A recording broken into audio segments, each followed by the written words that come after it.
Welcome to Mark Philpott Inside Sport, and in this video I'm going to be talking about the men's race in the 70.3 Triathlon World Championships, which was raced yesterday in St. George, Utah.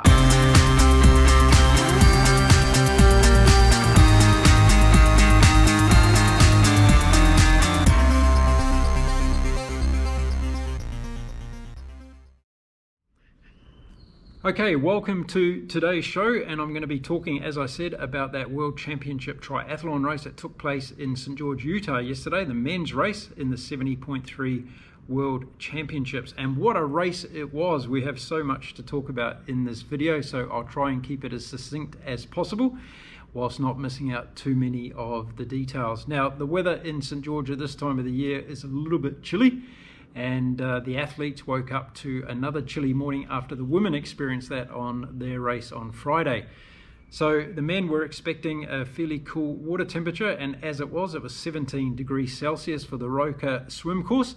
And we had some particular favourites that we thought were going to get out there in the swim and do very well. Aaron Royal from Australia was one of those athletes, along with Ben Canuti from the USA and Eric Lagerstone, and it was those three that got a little bit of a lead early on in the swim. But what was going to be really interesting in this field was to see how some of the favourites were going to handle the swim leg. We had Kristian Blummenfelt, one of the Norwegian Hype Train from Norway, who was backing up from his third place finish at the Hawaii Ironman World Championship race in Kona just 3 weeks ago, and his fellow competitor and friend Gustav Iden, who won that race in Kona, was also backing up here in St. George. So there was a lot of interest to see how these guys were going to back up after racing that tough just 3 weeks ago. And it was early in the swim that we started to see the first indications on perhaps how that race had affected these two guys. Kristian Blummenfelt was able to stay in the lead pack for the swim, or most of the swim in this particular race, whereas Gustav Iden got gapped and he found himself in the second pack. Another one of the strong favourites for this race, Sam Long, who had been training in St. George for the last 3 weeks and looking at putting this race as his centrepiece of his season, was also dropped in the swim and found himself several minutes behind the leaders by the time they got to the end of the swim leg.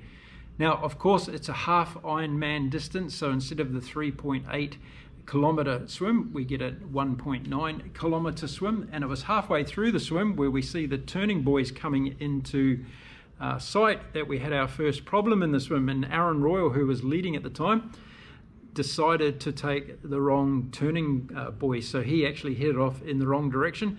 As a result of doing this and having all the other swimmers on his feet, he dragged them along as well. He did this for about 15 meters, and all of a sudden he realized he was going the wrong way. He changed direction, got back on course, but it did cost him a little bit of time, and I'm sure a little bit of frustration when those things happen. Several of the athletes said after the race that it was due to the dark conditions, the start time of this particular race. It was a bit gloomy out there in the first few minutes of the race, and you can see from some of these magnificent pictures how beautiful it was over the Roka Swim course during the men's race. However, Aaron Royal got back into the lead along with Ben Canuti and Eric Lagerstrom.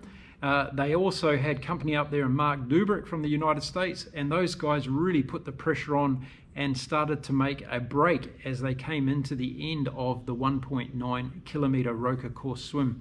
And it was those three that got out of the water. In fact, it was three of them that got out of the water, with Ben Canuti and Aaron Royal going into transition. But it wasn't far behind where the main pack came in, and we saw a big group of contenders come in with a lot of the favourites there, except for Gustav Iden and also Sam Long. Those two were a little bit behind coming into transition number one.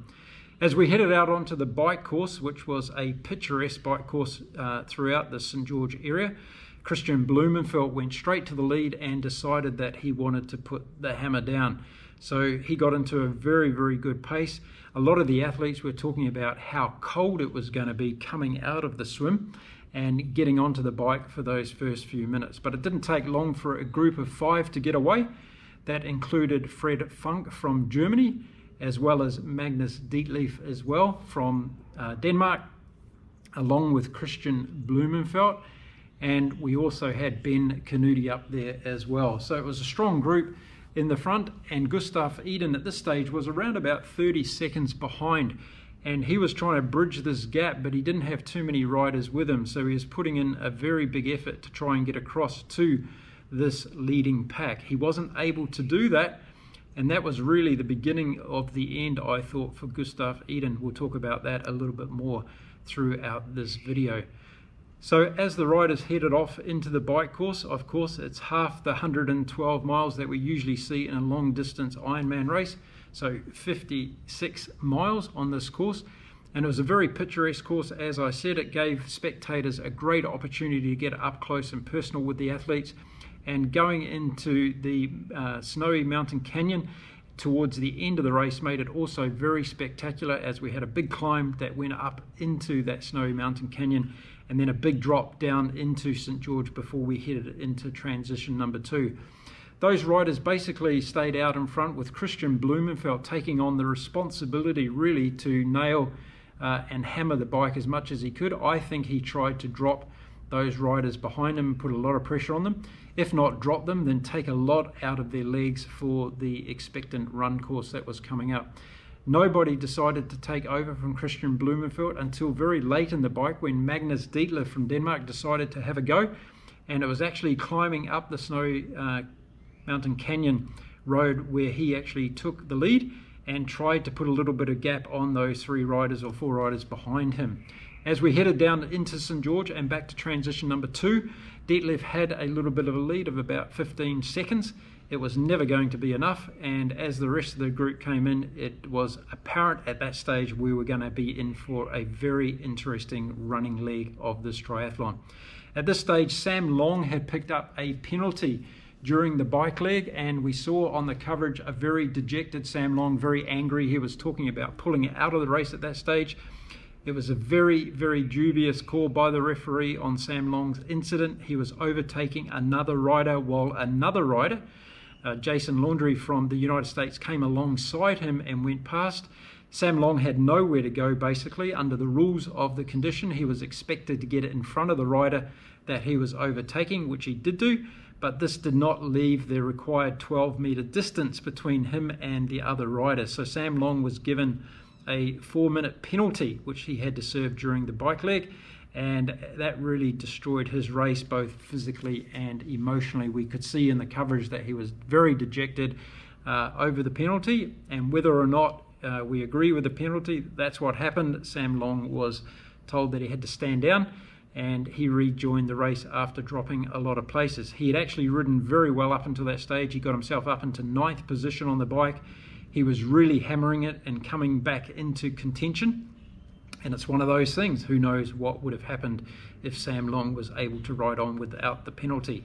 He wasn't. He served the penalty. He got on, and from there on, he found it pretty tough for the rest of the race. As we came into transition 2, it was Christian Blumenfeld who went really back into the lead. He passed Magnus Dietler. And one of the interesting things that happened during transition 1 that I didn't mention was Magnus Dietler actually forgot to put his helmet on.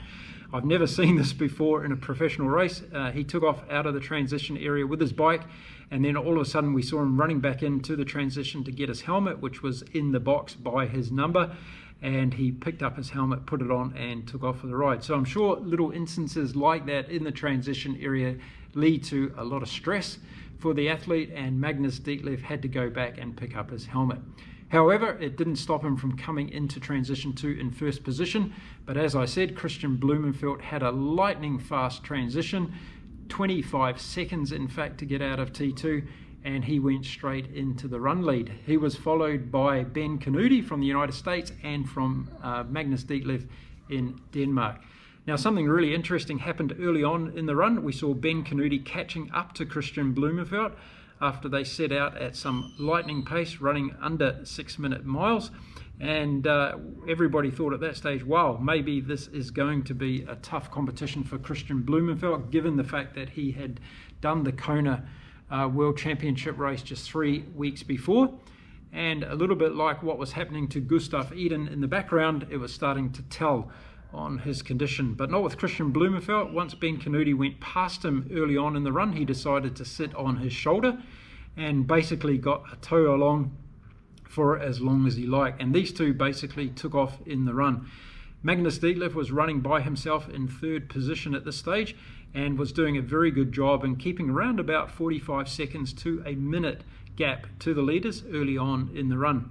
The run was a very interesting course. It was 2 laps, and throughout the lap, the beginning of the lap was an uphill section, and then we went down into a golf course, which was quite interesting, where there was a bit of running around a golf karting track, and then actually onto the fairways of the golf course itself. So we saw the runners running across grass for a while, back onto the golf cart course, and then back out onto the road section.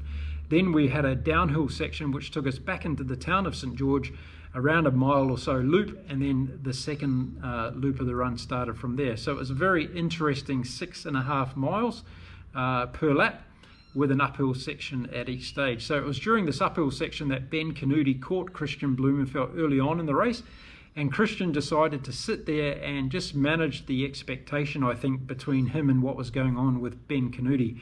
Ben was having the race of his life. He was in very, very good condition. He was smiling at the spectators and giving them high fives and really getting them to cheer him up emotionally, which was fantastic to see. At this stage of the run, Gustav Iden was dropping back even further, and it was obvious that his day was just not going to go to plan. And who can blame him? He had a fantastic, amazing race in Kona, and all the expectations and also pressure on Gustav Iden after he'd done all his media commitments and everything else after that race. He was basically anyway to have a nice day out at St George. It didn't actually turn out that way in all. He ended up pulling out of the race and having a DNF, but it's been a fantastic season so far for Gustav Iden. Back to the front of the men's race, and we had Mika Nut from Germany coming up in 4th place, and we had Fred Funk running constantly in 5th place, and it looked like this was going to be the order of the race as we came into the second lap, and so it was. And we saw Christian Blumenfelt waiting until the last 3 kilometers of the run, where we came back out of the golf course complex, back onto the road, heading back into St George, and we saw a 3-kilometer downhill section where Christian Blumenfelt just put the hammer down and ran sub 3-minute kilometers for 3Ks heading back into town. It was a phenomenal performance by Christian Blumenfelt. We saw a little bit of a gap starting to open up between him and Ben Canuti. It was first of all about 7 seconds, and then it grew to 11 seconds, and then it went over to 25 seconds by the time they got back into St George to do the small loop they had to do around the park before they came back to the finish line. But by the time they got into the park, the race was well and truly over. Christian Blumenfelt was high-fiving a lot of the spectators, getting his photo taken with some selfie people on the side of the road, and basically celebrating, I think, which was a huge relief for him after coming 3rd in the Hawaii Ironman Triathlon World Championships just 3 weeks ago. He was very upset about coming 3rd.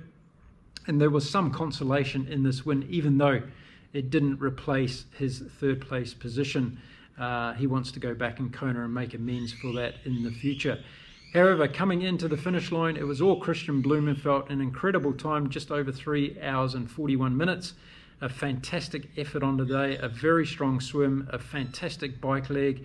And when the pressure was on during the run from Ben Canuti, he decided to put the hammer down with about 3 kilometers to go.